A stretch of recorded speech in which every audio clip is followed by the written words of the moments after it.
Okay, so basically we're going to install the kick-up transducer rudder arm. So this is made by, I think it's a partner distributor from Stealth in Victoria.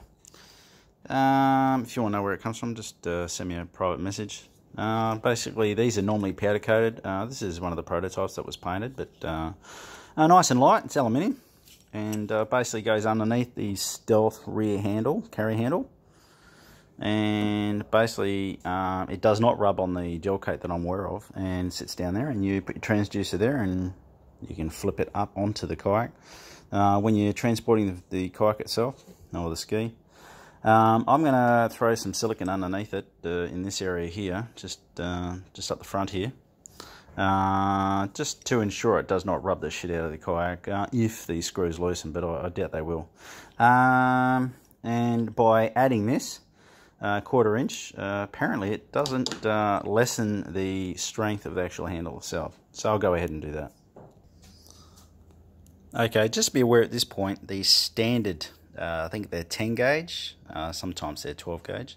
The standard 10 gauge countersunk stainless screws are too short for the bracket itself. I just had by chance, these are about I think 16 to 18 mils long.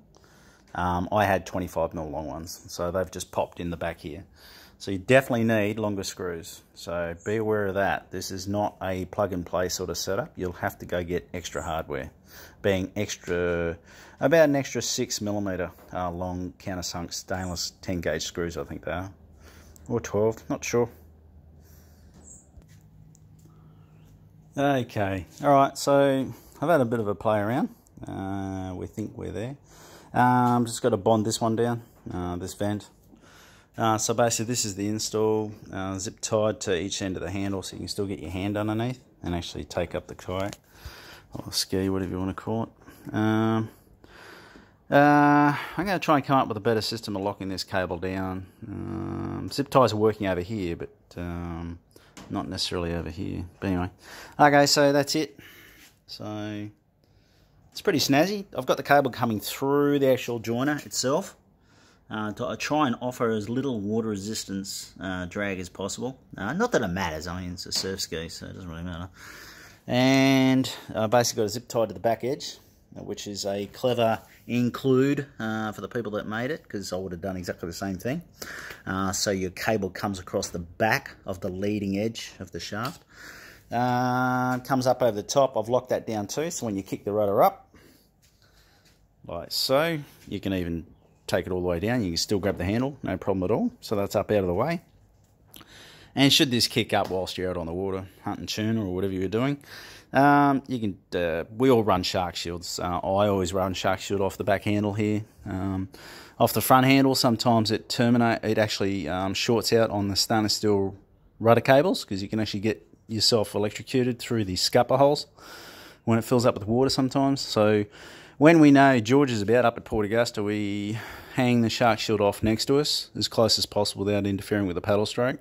When we're in open water, etc., etc., etc., we usually have the shark shield to the rear to offer almost no drag penalty, as well as getting it away from us, so we can deep water re-entry without getting bloody electrocuted. But you know, it still kind of protects us up there. It won't protect the nose, of course, but it'll protect us in the general area. So getting back to the point, if the rudder does kick up and you've noticed it's up in the air, or etc., you've done something, or it shouldn't move because it's actually quite solid when you wriggle it. If it does kick up, all you've got to do is just jump out of the pit when you're out behind the breakers or coming back in.